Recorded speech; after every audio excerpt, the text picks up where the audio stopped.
Shabbat Shalom, everybody. Folks, the Jewish calendar, it doesn't stop. The holidays come every year when the calendar calls for them to arrive. And as we know, tonight is Purim. And Purim is the celebration of our victory, the celebration of the reversal of all that is evil and dark, replacing it with all that is good and all that is light. And the question that many of us have, I'm sure, here and in Israel and wherever Jewish people reside, is how do we celebrate Purim tonight? How do we celebrate Purim this year as well over 100 people are still being held hostage, as hundreds of Israeli soldiers have already given their lives and many more continue to risk their lives, as the whole situation is grim and gruesome for Israel, and as things seem not to be getting better anytime soon. And so, in order to reflect on what we should do, I want to consider the example, the life, the behavior of Queen Esther. Many people have pointed out that Queen Esther is a beautiful role model for girls, and I want to point out that a good, courageous human being is a good role model for everybody. We can all learn from the example of Esther. And so, looking back, we see that Esther actually began the first parts of the story that are shared with us in the Megillah in a way that is largely passive. Esther was taken into the palace. Esther was chosen as queen. Esther was told by Mordechai not to reveal her identity, and so she engaged in the kind of passive effort of repressing that part of who she was and the not sharing. And then there comes a time when there's a shift, and Esther is no longer passive, and she becomes active. She will strategize. She will plan. She will speak out. She will accuse. And there is one thing that she does which I want to focus on this morning because it's something that is the most important lesson of her own behavior and actions, and that is, she says to Mordechai, Lech kenos et kol haYehudim, go and gather all of the Jewish people and bring them together and ask them to fast with me.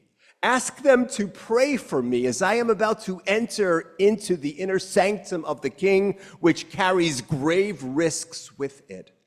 She goes from being a kind of passive recipient of her fate to being an active determinant, not just of what she does, but of what the rest of the people are going to do. And this piece, gather all of the Jewish people together, is what I want to focus on. Because we have seen so much disunity within our people, and that disunity has threatened to be so corrosive to us as a people. And this is a time for us truly to be able to come together as a people, to be able to recognize, to be able to advocate, to understand that our enemies do not care which part of the political spectrum we are on. They do not care how we observe or how we don't observe. Our enemies did not ask questions about the politics or the religious perspectives of those people whom they attacked. They saw a Jew and they attacked the Jew. And so we need to learn from the example of Esther, kenos et kol haYehudim. Now, I want to read to you a prayer that was written by a woman who leads a Beit Midrash, a house of study for a group of girls and women that are learning Torah. And if you believe there are no coincidences in this world, her name is Esther Rosenberg. And she wrote a beautiful prayer, which is based on the prayer that we recite before Kol Nidre on Yom Kippur. On Kol Nidre we call heaven and earth, the yeshiva on high and the yeshiva below, to give us the opportunity to stand here together on Yom HaKippurim. And so she's doing this on Purim, not Yom Kippurim, gathering the people together. And I want to read to you what she wrote about the question, what do we do on Purim this year? With the consent of God and with the consent of the congregation, we are permitted to rejoice. Purim is permitted to enter and to enter through the gates, to enter the beloved who is knocking on the door.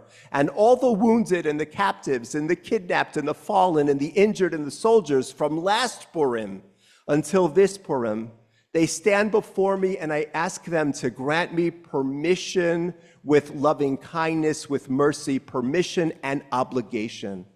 And like the permission to prayer composed by the ancient liturgists in Spain and Germany, I ask permission to rejoice, even permission to laugh, permission to not distinguish between cursed be Haman and blessed be Mordecai, permission to give thanks with a broken heart, permission to come before the royal throne dressed in sackcloth and ashes, to cry out a great and bitter cry, to hear the music and cleanse the heart as if there were no war in the world at all.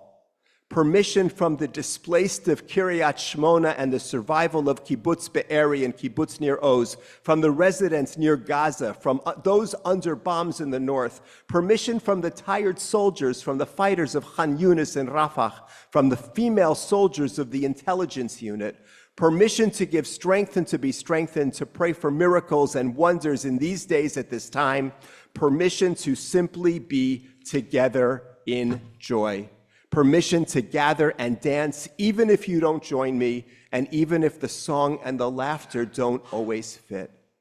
Everything is permitted to you. Everything is allowed. Here there is neither forgetting nor prohibition. Just as we're permitted in the court below, so should we permit it in the court above. And she concludes, I hereby declare before you all that our celebration will be for good, for prayer, for crying out, for the longing for the revelation of God's presence, for salvation and comfort. I pray this prayer for the people of Israel and the redemption of Israel.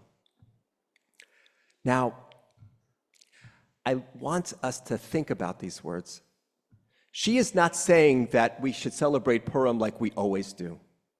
She is not saying that we should forget that Israel is in the midst of the horrors of a war that she did not ask for. She is saying that our celebration needs to take into account the pain of those who are mourning, the pain of those who are fighting, the memory of those who lost their lives, but that's to be a Jew in this world is not just to mourn, but also to allow celebration in, a celebration that is one of self-reflection and a celebration that holds out the hope that the darkness that has enveloped us will not be here forever. And so tonight, we're going to be here, and it will be Purim, and we'll read the story of the Megillah, and we will think about the danger, but also the hope. We will be acknowledging the situation that envelops our brothers and sisters in Eretz Yisrael. We will join together as part of our service in singing the words of Hatikva. Purim cannot be ignored. It should not be ignored. It cannot be what it usually is, but it can be a harbinger of hope for things to be, God willing, soon better than they actually are. So we will do all of this because we know that the darkest chapters of our history are never the final chapters. We will do this because we know that we each have a role like Esther and Mordecai and the Jews who surrounded them to give, to pray, to volunteer, to advocate in order to make things better. We'll do this because we know, as Esther knew when she said, gather all of the Jews together, that we're much stronger together than we are separately. If we can, try to transcend our differences and to gather ourselves in this Beit Knesset, this place of gathering and others, then hopefully we will be part of the transformation from darkness to light. We will work towards and pray towards Ora, V'simcha, V'sason, Vikar, light and happiness and gladness and joy. Amen.